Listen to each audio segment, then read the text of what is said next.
जी विनय जी। जी आप कोई हमें लगे कि आप लोग हमको सुन पा रहे हैं।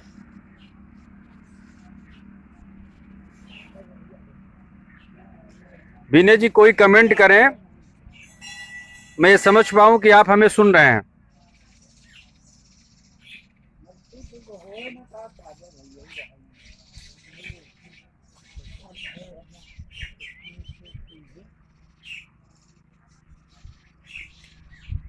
जी विनय जी। हाँ जी। योऽन्तः प्रविश्य मम वाचमिमां प्रसुप्तां सञ्जीवयत्यखिलशक्तिधरः स्वधाम्ना अन्यांश हस्तचरणश्रवणत्वगादीन् प्राणान्नमो भगवते पुरुषाय तुभ्यम्। परम सौभाग्य का क्षण है। गौरी शंकर संस्कृत महाविद्यालय सुजानगंज जौनपुर के इस पावन भूमि से यह सारस्वत उपक्रम संचालित हो रहा है और इस सारस्वत उपक्रम के सूत्रधार डॉक्टर विनय कुमार तिवारी जी, जो हमारे अनुजकल्प हैं और श्री गौरी शंकर संस्कृत महाविद्यालय के आप प्राचार्य हैं, आपके प्रति मैं हार्दिक कृतज्ञता ज्ञापित करता हूं। श्री जयप्रकाश त्रिपाठी जी, आपके प्रति भी हार्दिक कृतज्ञता ज्ञापित करता हूं। मित्रों, इस व्याख्यानमाला में हमारे गुरुवर्य प्रोफेसर राम सेवक दुबे जी ने बहुत ही विशिष्ट व्याख्यान दिया और अभी एक विशिष्ट व्याख्यान प्रोफेसर योगेश्वर दुबे जी का हुआ, कुलपति रामभद्राचार्य विकलांग विश्वविद्यालय चित्रकूट प्रोफेसर विजय कुमार पांडे जी, और हमारे बड़े भाई डॉक्टर बैकुंठ नाथ शुक्ल जी का व्याख्यान होना है। बड़े बड़े मनीषियों का व्याख्यान और प्रोफेसर हरप्रसाद अधिकारी जी जो हमारे गुरुकल्प हैं, आपका भी व्याख्यान। तो यह बहुत भाग्य का क्षण है सबके लिए। भागवतकार कहते हैं, भाग्योदयेन बहुजन्म समर्जितेन सत्संगमम च लभते पुरुषो यदा वै अज्ञान हेतु कृत मोहमदांधकार नाशम विधाय ही तदोदयते विवेकः। तो यह विवेक का उदयभूत कार्यक्रम है और आज जो पूरे विश्व में कोरोना वायरस का संक्रमण है और उससे पूरी मानवता करा रही है, ऐसे क्षण में इन कार्यक्रमों की उपादेयता और बढ़ जाती है।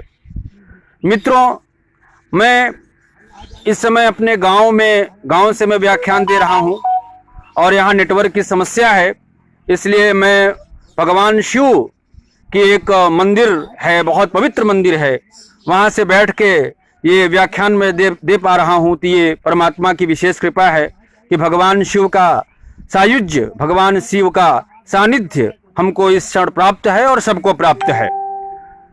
मित्रों, हमारा जो विषय हमने रखा है, विषय पे बात करूंगा क्योंकि विनय जी का कहना था कि सर 1 घंटे में सारी बातें हो जाए।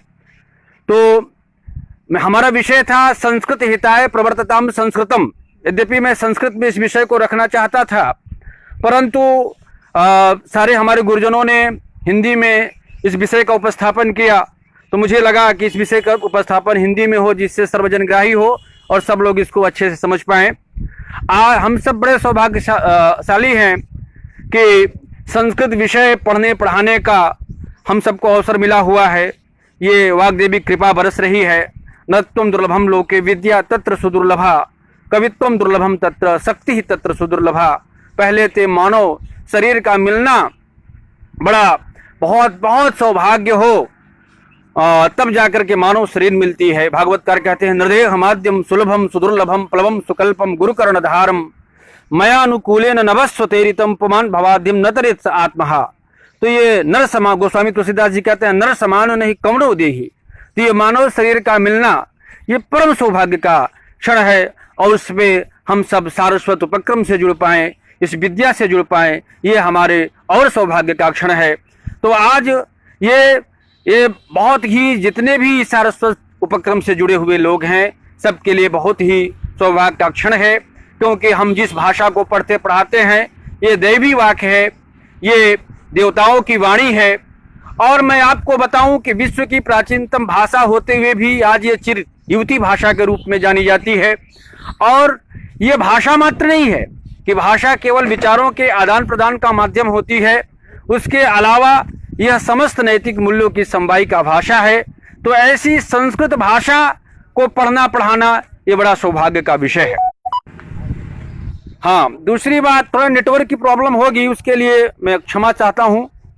फिर भी परमात्मा कृपा से शिव के यहाँ मैं सानिध्य में बैठा हूँ, तो निर्विघ्न रूप से मुझे पूरी उम्मीद है कि निर्विघ्न रूप से व्याख्यान हो जाएगा।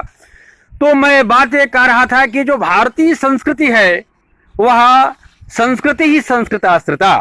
अपने विषय पे मुझे बात करनी है क्योंकि कम समय है और विषय पे बात हो।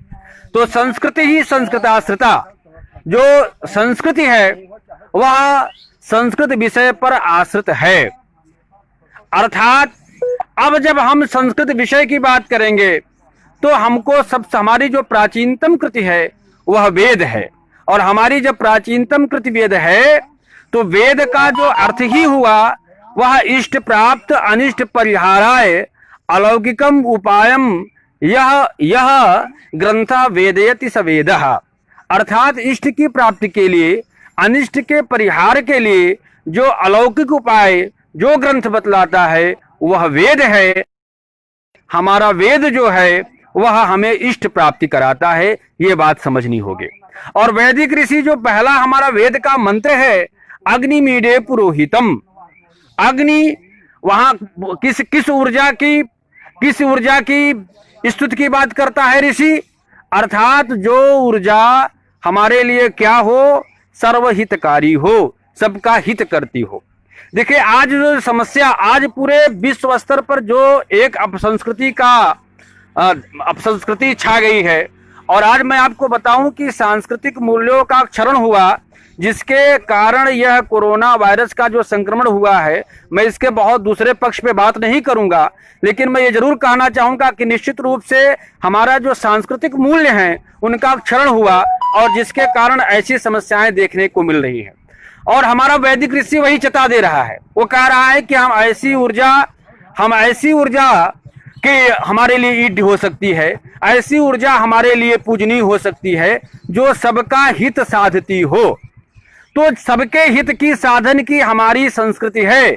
हमारी संस्कृति का जो मूल है, देखिए हमारे यहाँ अनेकता भी क्या है, एकत्व के प्रतिपादन के लिए है हमारे यहाँ। इसीलिए विवेकानंद जी ने क्या कहा था, त्रयी सांख्यम योगम पशुपति मिति वैष्णव मिति प्रभिन्ने प्रस्थाने परिमिति पथ्य मिति च रुचि नाम वे चित्रा रुचिकुटिल नाना पदुषाम। तो हमारे यहाँ अनेक पंथ हैं, हमारे यहाँ अनेक संप्रदाय हैं, हमारे यहाँ 5000 पद्धतियां हैं, लेकिन हमारे यहाँ सबकी स्वीकारता है। और एकत्व के प्रतिपादन के लिए एकम सद विप्रा बहुधा वदंती, हमारे यहाँ परम तत्व वह सच्चिदानंद ब्रह्म एक है, और उसको अलग अलग दृष्टि से, अलग अलग पूजा पद्धतियों के आधार पर हम उसको अलग अलग रूप से उसकी पूजा करते हैं, और सभी की स्वीकारता है। ये हमारी भारतीय संस्कृति की मूल विशेषता है।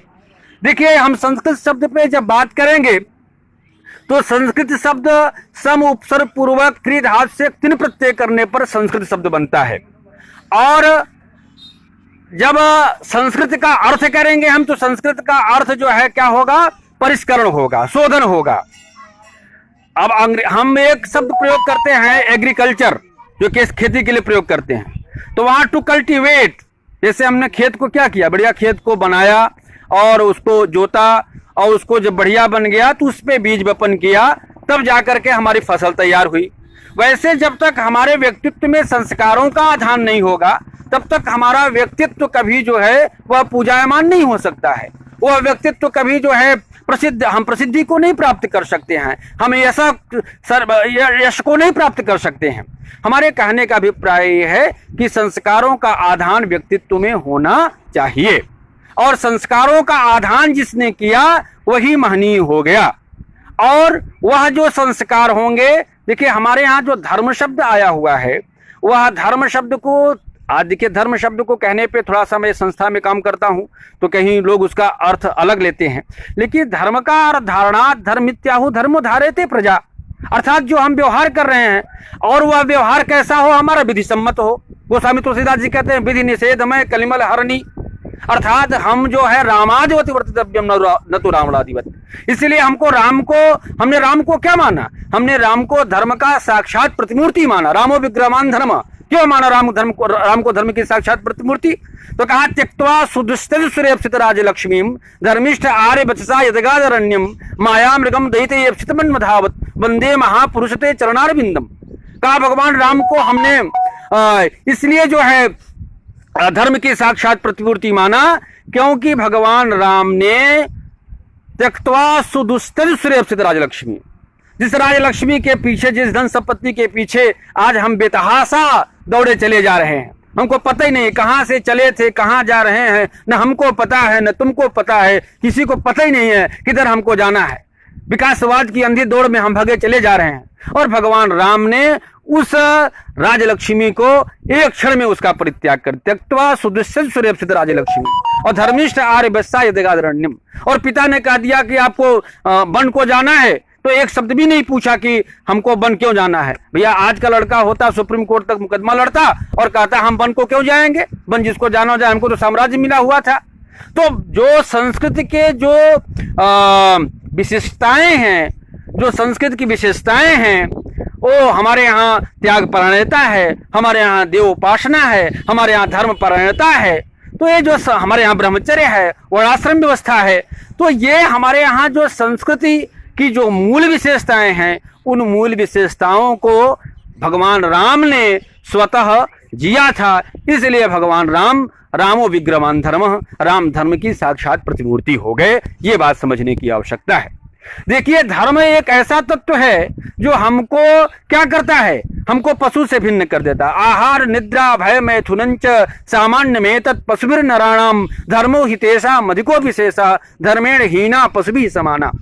कहा कि आहार निद्रा भय और मैथुन ये मनुष्य में भी होता है और पशु में भी होता है, लेकिन मनुष्य में क्या होता है, धर्म नाम का एक विशेष तत्व है, उसमें विवेक होता है। और विवेक का उदय अगर जीवन में हो जाए तो आप समझ लीजिए कि आपका जीवन महनीय हो गया, आपका जीवन सब कुछ पूजायमान हो गया। क्योंकि विवेक का उदय, गोस्वामी जी कहते हैं, कहत कठिन समझत कठिन साधत कठिन विवेक। इस विवेक को साधना बड़ा कठिन हो जाता है। और स्वतः दुर्योधन कहता है महाभारत में कि जानामि धर्मम न च मे प्रवृत्ति ही जानाम्य धर्मम न च मे निवृत्ति ही केनापि देवेन हृदय स्थितेन यथा नियुक्तोऽस्मि तथा करोमि। मैं भी धर्म को जानता हूँ, मैं भी अधर्म को जानता हूँ, लेकिन धर्म में मेरी प्रवृत्ति नहीं हो पा रही है, अधर्म से मेरी निवृत्ति नहीं हो पा रही है।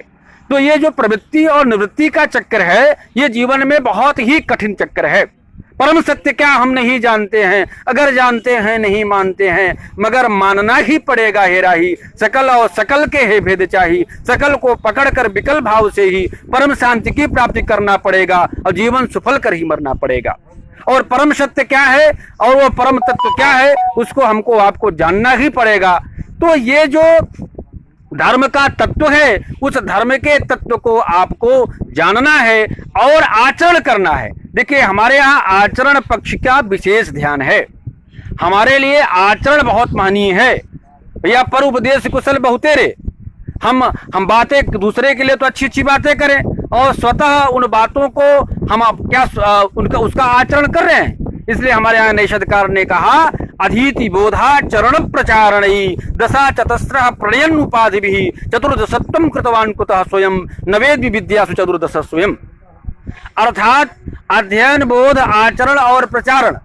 तो हमने अध्ययन तो कर लिया, हमको विषय का बोध भी हो गया और हम अध्यापक भी हो गए, प्रोफेसर हो गए, हम कई अध्यापक हो गए, लेकिन हम क्या उसका आचरण कर रहे हैं। तो भारतीय संस्कृति जो है वह आचरण पक्ष पर विशेष ध्यान देती है और कहती है कि आपको उसको आचरण में ले आना है, और अगर आप उसको आचरण में नहीं ले आ पा रहे हैं तो उसका कोई मतलब नहीं है।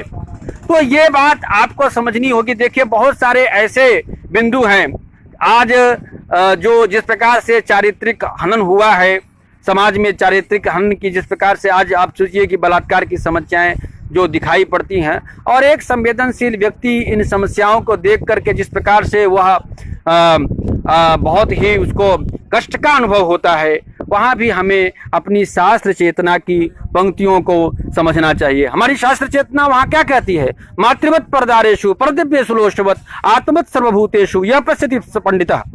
संसार की जितनी भी स्त्रियां हैं उन स्त्रियों को माता आप समझ लीजिए। अपनी पत्नी के अलावा संसार की प्रत्येक स्त्री को आप माता समझिए, मातृ दर्शन कीजिए। और हमारा वेद भी वही बात कहता है, मातृदेवो भव पितृदेवो भव आचार्य देवो भव। हमने माता को सबसे बड़ा देवता माना। माता को सबसे बड़ा देवता हमने किस लिए माना? इसलिए कि माता कितने कष्टों को झेल करके हमको जन्म देती है। और मुझे एक नेपाल में जब भूकंप आया था तो वहां एक माँ अपने बच्चे को बचाने के लिए अपने स्तन से अपने बच्चों को छिपा करके और पत्थर उसके ऊपर गिरा और वह माँ मर गई, वो बच्चा बच गया। और एक माँ अपने बच्चे को बचाने के लिए कितना प्रयास करती है। तो इसलिए हमारे यहाँ माता से बड़ा कोई देवता नहीं है, ये बात समझने की आवश्यकता है। दूसरी बात, हमारे यहाँ पिता, देखिए अभी मैंने पिता की बात की थी। भगवान राम ने पिता, कितने बड़े पिता के वचन के प्रतिपालक थे। एक बात को मानकर तुरंत जल वन को चले गए। तो हमारे पिता दूसरा थे। हमारे यहाँ आचार्य, हमारे यहाँ गुरु, हमारे यहाँ उसकी बड़ी महत्ता है। महत्ता इसलिए है, देखिए हमारे यहाँ गुरु जो है वह इसलिए बहुत महत्वपूर्ण है कि शिष्य के प्रति अपनी सारी विद्या देने का उसका प्रयास रहता है। आपको कुमारिल भट्ट और प्रभाकर की वो घटना याद है कि जब कुमारिल भट्ट पढ़ा रहे थे और एक जगह रुक गए और वहां पर उन्होंने कहा कि अत्रापि नोक्तम तत्रापि नोक्तम इति पुनरुक्तम, अर्थात यहाँ भी नहीं कहा गया वहां भी नहीं कहा गया है, वहां पर पुनरुक्त दोष है। तो वहां पर प्रभाकर जी दूसरे दिन वहां पर समझ नहीं पाए कुमारिल भट्ट और उसको रोक दिया उन्होंने। और दूसरे दिन प्रभाकर जी जब उसको देखे तो वहां उन्होंने लिख दिया अत्र अपिना उक्तम तुना उक्तम इति पुनरुक्तम। और दूसरे दिन जब उसको कुमारिल भट्ट देखते हैं तो वो उन्हीं प्रभाकर को गुरु की पदवी देते हैं। इसलिए हमारे यहाँ जो गुरु है, जो आचार्य है, इसलिए महनीय है कि वो अपने शिष्य में सारी विद्या को संक्रांत करना चाहता है। ये हमारे यहाँ गुरु तत्व है। हमारे यहाँ गुरु व्यक्ति नहीं होता है, हमारे यहाँ गुरु तत्व होता है। इसलिए उसकी महत्ता है, ये हमको समझने की आवश्यकता है। और दूसरी बात, मातृवत परदारेषु परदिव्येषु लोष्टवत आत्मवत सर्वभूतेषु यह पश्यति पंडितः। यह पंक्तियां शास्त्र चेतना हमारे लिए बहुत महत्वपूर्ण है। मातृवत परदारेषु, मैंने भी मातृवत परदारेषु की व्याख्या किया।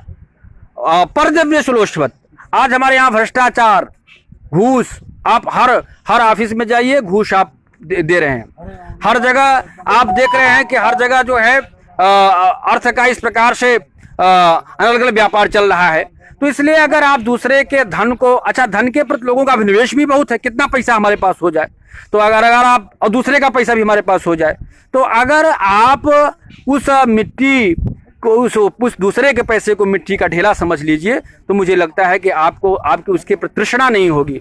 तो मातृवत परदारेषु परदिव्येषु लोष्टवत आत्मवत सर्वभूतेषु।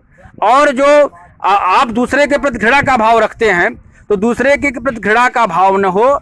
आत्मन प्रतिकूलानि परेषां न समाचरेत, जो अपने प्रतिकूल हो उसको उसका आचरण दूसरे से हमको वैसा आचरण नहीं करना चाहिए। ये हमारा धर्म है, ये हमारी संस्कृति है, इसको समझने की आवश्यकता है। तो हम एक दूसरे से घृणा नहीं करेंगे अगर उसमें आत्मावलोकन करेंगे। और आत्मावलोकन ये हमारी भारतीय संस्कृति की बहुत बड़ी विशेषता है। तो मित्रों, ये हमारी संस्कृति की बहुत सारी ऐसी विशेषताएं हैं जिन विशेषताओं का यदि हम अपने जीवन में उसका आचरण पक्ष में ले आकर के और उसको अगर हम जीते हैं तो हमको लगता है कि हमारे लिए वो बहुत ही महनीय हमारा व्यक्तित्व बनेगा। मुझे बाल रामायण के कुछ श्लोक इस समय याद आ रहे हैं।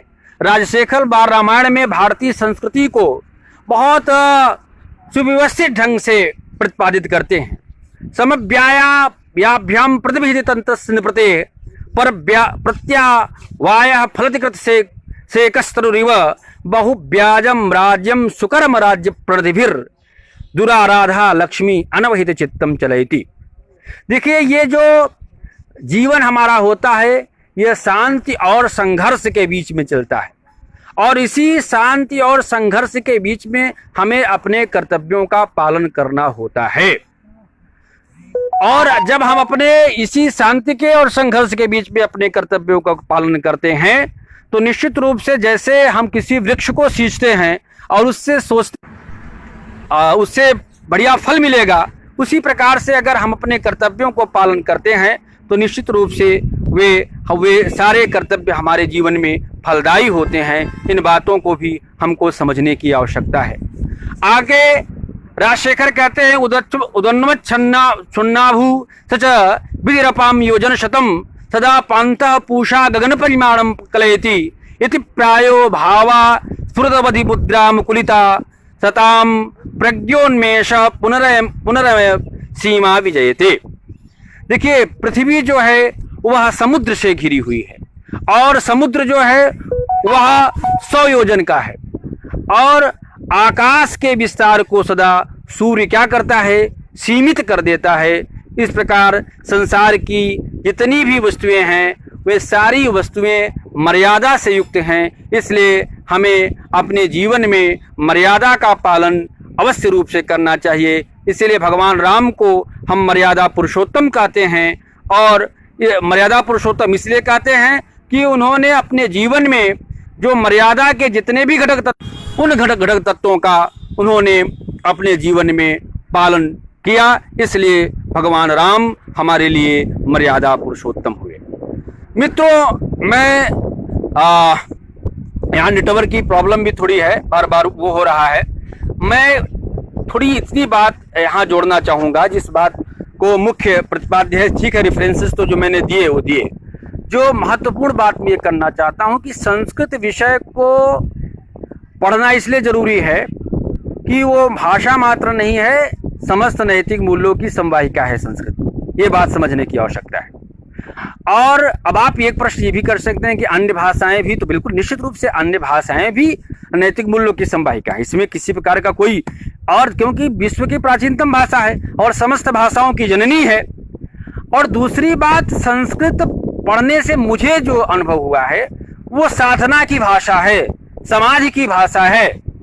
तो हमें जो ऐसा लगता है कि नैतिक मूल्यों की ओर, सद्प्रवृत्तियों की ओर, सद्गुणों की ओर संस्कृत विषय के व्यक्ति का अनुराग विशेष रूप से होता है, ये हमारा अपना व्यक्तिगत चिंतन हो सकता है, मैं इसको एक आरोपित नहीं कर सकता हूं। तो इसलिए, और जब हम संस्कृत विषय को पढ़ेंगे तो हम भारतीय संस्कृति को भी समझ लेंगे, और जब संस्कृत को समझ लेंगे, देखिए संस्कृत समझने से ज्यादा जरूरी है उसको आचरण में ले आना। हम कह रहे हैं, हम पढ़ते हैं अभिवादनशीलस्य नित्यं वृद्धोपसेविनः चत्वारि तस्य वर्धन्ते आयुर्विद्या यशोबलम। क्या ये संस्कृति है ना? इस संस्कृति को हमको जीना है ना। तो संस्कृत भाषा ने क्या काम किया कि उन नैतिक मूल्य के प्रतिपादक जो भी श्लोक हैं उनको हमको दिया। अब हमारा काम है कि उनको आचरण में लाना। देखिए, जो सज्जन व्यक्ति होते हैं, विद्या विवादाय धनम मदाय शक्ति ही परेशान परिपीडनाय खलस्य साधोर विपरीत मेतद ज्ञानाय दानाय च रक्षणाय। जो विद्या होती है, दुष्ट की विद्या किसके लिए होती? विद्या विवादाय, उसकी विद्या विवाद के लिए होगी। धनम मदाय, उसका धन किसके लिए होगा? अहंकार के लिए होगा। शक्ति ही परेशान परिपीडनाय, उसकी शक्ति क्या होगी? दूसरे को पीड़ा पहुंचाने के लिए होगी। खलस्य साधोर विपरीत मेतद ज्ञानाय दानाय च रक्षणाय। और जो सज्जन की विद्या किसके लिए होती है? खलस्य साधोर विपरीत मेदत ज्ञानाय दान, वो ज्ञान के लिए होती है, दान के लिए होती है और रक्षा के लिए होती है। उसकी विद्या ज्ञान के लिए होगी और उसका जो है धन जो है किसके लिए होगा? वह दान के लिए होगा, और उसका जो बल होगा वह दूसरों की रक्षा के लिए होगा। ये अंतर होता है। और विद्या ददाति विनयम विनयादयादि पात्रताम पात्रत्वात् धनमाप्नोति धनात् धर्मः ततः सुखम। विद्या क्या देती है? विनय को देती है। देखिए, विनय शब्द का भी एक विशिष्ट अर्थ मैंने सोचा है। जब शकुंतला दुष्यंत से कहती है तृतीय अंक में कि पौरो रक्ष विनयम मदन संतप्तापि खलवात्मना न प्रभवामी, ये भारतीय नारी है। देखिए, मर्यादा के भी मैं बात कर रहा था बाल रामायण से। ये भारतीय नारी की लज्जाशीलता, भारतीय नारी किस प्रकार से शीलवती है। वह शकुंतला कह रही है कि पौरो रक्ष विनयम, मदन संतप्तापि खलवात्मना न प्रभवामि, अरे दुष्यंत अपने विनय की रक्षा करो। तो in that time Dushyant was too polite. तो हमें जो लग रहा है कि वहां विनय का अर्थ जो है, आप वहां पर विनम्रता से ज्यादा वहां विनय का अर्थ करिए, विशिष्टा नया इति विनय, विशिष्टा नीति ही विनय, अर्थात जो विशिष्ट व्यवहार है वह विनय है। और वह कालिदास कह रहे हैं, क्योंकि नागार्जुन कहते हैं कालिदास सच सच बतलाना, इंदुमती के मृत्यु शोक से अजुराया तुम रोए थे। कालिदास सच सच बतलाना।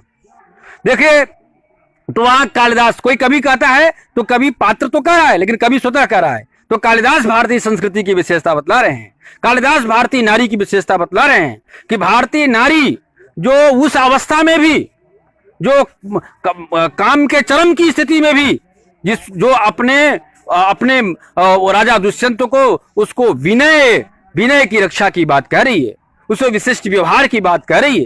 ये भारतीय मनीषा है, ये भारतीय संस्कृति है, और उस भारतीय संस्कृति के संवाहक हैं हम सब। हमारी विश्व गुरुता उसी भारतीय संस्कृति को जीने के लिए है मित्रों, और इसीलिए रही है मित्रों। बहुत ज्यादा बात नहीं करनी है, लेकिन एक बात जरूर करनी है कि हमें ऐसा लगता है कि हम ठीक हैं, वो परेशान है। ऐसा कुछ नहीं है। लगेगी आग गली में तो आएंगे कई घर जद में, इस गली में सिर्फ मेरा मकान थोड़ी है, यहाँ केवल मेरा मकान नहीं है, यहाँ कई मकान है, सारे मकान जलेंगे। तो जब भी कोई अपसंस्कृति आएगी, जब भी सांस्कृतिक मूल्यों का क्षरण होगा, जब भी सांस्कृतिक मूल्यों का पतन होगा, तो उससे ऐसा आप मत सोचिए कि आप उससे बच जाएंगे, आप बिल्कुल नहीं बच पाएंगे। इसलिए हम सबको बहुत विशेष रूप से परमात्मा का ध्यान करते हुए, क्योंकि ये समय बहुत कष्ट का समय चल रहा है और बड़ी आपद विपत्ति का समय है, लेकिन ऐसे में बहुत धैर्य, यहाँ भी हमको शास्त्र चेतना हमको सिखाती है। विपत्ति धैर्य मथाभ्युदय क्षमा सदस्य वाक पटुता युधि विक्रम यशस्य चाभिरुचिर व्यसनम श्रुतौ प्रकृत सिद्ध मिदम ही महात्मनाम। तो जब कोई विपत्ति आ जाए तो विपत्ति के समय हमको धैर्य धारण करना है, और धैर्य धारण करते हुए हमें अपने आचरण पक्ष पर जब हम ध्यान देंगे तो हम अपने स्वतः सांस्कृतिक मूल्यों को, देखिए सांस्कृतिक मूल्यों को समझना यही है, जो संस्कृति को समझना यही है कि अगर आचरण पक्ष पे अपने विशेष रूप से हम ध्यान दे लेंगे तो आचरण पक्ष के आधार पर हम अपने संस्कृति के संवाहक बन जाएंगे, हम अपने सांस्कृतिक मूल्यों के संवाहक बन जाएंगे। ये बात मैं आपको समझाना चाहता हूं। और मुझे ऐसा लग रहा है कि विनय जी ने कहा था भैया एक आपकी कविता भी होनी है, तो मैं अपनी एक कविता भी कहूँगा। थोड़ी एक संस्कृत कविता का स्वरूप क्या है उसको मैंने नए ढंग से सोचा है, तो आप लोग उसको भी थोड़ा सा आनंद लेंगे। कविता देखिए, सब लोगों ने अपने अपने ढंग से कविता का शोका श्लोक तुमागतः आनंदवर्धन कहते हैं, और वियोगी होगा पहला कवि यहाँ से उपजा होगा गान। तो मैंने कविता को अपने नए ढंग से सोचा। कविता क्या है उसका थोड़ा सा आप लोग आनंद लीजिए। संवेदन रस भरीता कविता, मैं कविता को अपनी दृष्टि से परिभाषित कर रहा हूं। संवेदन रस भरीता कविता माधुर्य प्रधान पदैर ललिता। संवेदन रस भरिता कविता माधुर्य प्रधान पदैर ललिता। वाणी नववाच्योन्मेषमयी भव्या नव्या भविता कविता। शब्दार्थ मनोहर भावयुता कवने श्रेष्ठम छंदः कविता। हृदयस्यान्तर्द्वन्द्वः कविता अद्वन्द्वातीता भविता कविता। हृदयस्यान्तर्द्वन्द्वः कविता अद्वन्द्वातीता भविता कविता। लोके ब्रह्मज्ञानं कविता सत्यं हीश्वर ध्यानं कविता। लोके ब्रह्मज्ञानं कविता सत्यं हीश्वर ध्यानं कविता। सुंदरताया निकषः कविता अथ शिवाद्वैत भावै रचिता। अज्ञानानुरक्ति वैराग्ययुता अभक्ति प्रवाह सहिता कविता। ज्ञानानुरक्ति वैराग्ययुता अभक्ति प्रवाह सहिता कविता। सत्तोद्रेका खलु ज्ञानमयी भगनावर्णा खलु ज्ञानमयी। प्राणिभ्यो मोक्ष प्रदा कविता, प्राणिभ्यो मोक्ष प्रदा कविता। संवेदन रस भरिता कविता अमाधुर्य प्रधान पदैर ललिता। वाणी नववाचोन्मेषमयी भव्या नव्या भविता कविता। तो मित्रों, ये संस्कृत हिताय प्रवर्तताम संस्कृतम, ये जो हमारा अपने व्याख्यान का विषय था, जो मुझसे बन पड़ा, उस विषय पे मैंने प्रकाश डाला। और ये गौरी शंकर संस्कृत महाविद्यालय के यशस्वी प्राचार्य डॉक्टर विनय कुमार त्रिपाठी, जो शिक्षा जगत में बहुत अच्छा सराहनीय कार्य कर रहे हैं, श्री जयप्रकाश त्रिपाठी जी, और जिन गुरुजनों ने अभी तक इस आमुख पटल से अपना व्याख्यान दिया, सबके प्रति मैं प्रणामांजलि अपनी निवेदित करता हूं। और अपने अनुज कल्प डॉक्टर विनय कुमार त्रिपाठी जी के प्रति बहुत ज़्यादा हार्दिक कृतज्ञता ज्ञापित करता हूं। ये व्याख्यान परमात्मा कृपा से और अच्छा होता क्या, क्योंकि यहाँ नेटवर्क कई बार ये कट रहा है, नेटवर्क की बहुत प्रॉब्लम है यहाँ पर। फिर भी ईश्वर कृपा से मुझे तो लगा कि कहीं नेटवर्क के कारण ऐसा न हो कि मैं जुड़ न पाऊँ, लेकिन परमात्मा कृपा से मैं जुड़ पाया। और जो कुछ भी संस्कृत विषय पर, भारतीय संस्कृति पर, संस्कारों पर जो कुछ भी हमसे बन पड़ा, हमने अपनी बात की। मित्रों, चलते चलते मैं एक बात ज़रूर यही कहूँगा कि देखिए, हमको आत्मनिरीक्षण करना होगा, आत्मावलोकन करना होगा, और हमें उन संस्कृत के तत्वों को अपने जीवन में, उनको आचरण में ले आना होगा, उनको व्यवहार में ले आना होगा। ये जितने भी व्याख्यान हो रहे हैं, इसमें पूरे भारत में इस समय इस प्रकार के सारे व्याख्यान चल रहे हैं। इन व्याख्यानों का जो मुख्य प्रयोजन है यही है कि उन चीज़ों को सुन करके उस ज्ञान राशि को अपने जीवन में कैसे हम उसका प्रयोग कर पा रहे हैं, उसका हम कैसे अपने जीवन में उसका आचरण में उसको ले आ पा रहे हैं, ये बहुत ज़्यादा हम सबके लिए महत्वपूर्ण है। और एक बार सबके लिए मंगल कामनाएं, शुभकामनाएं सबको। सर्वे भवन्तु सुखिनः, सर्वे सन्तु निरामयाः, सर्वे भद्राणि पश्यन्तु, माँ कश्चित् दुख भाग भवेत्। सबके प्रति एक बार मैं यहाँ शिवालय में बैठा हूँ, भगवान शिव के सानिध्य में बैठा हूँ, और पूरे विश्व की कल्याण की बात मैं कर रहा हूँ, क्योंकि हमारे यहाँ तो पूरे विश्व की कल्याण की बात हमारी मनीषा करती है। या श्री स्वयं सुकृति नाम भवने सुलक्ष्मी पापात्मनाम कृतधियाम हृदय सुबुद्धि श्रद्धा सताम कुलजन प्रभवस्य लज्जा ताम त्वाम नतास्म परिपालय देवी विश्वम। हम पूरे विश्व के परिपालन की हम अपने देवी देवताओं से प्रार्थना करते हैं। तो सबके कल्याण, सबका जीवन सुखमय हो, मंगलमय हो। जय तु भारतम, जय तु संस्कृतम।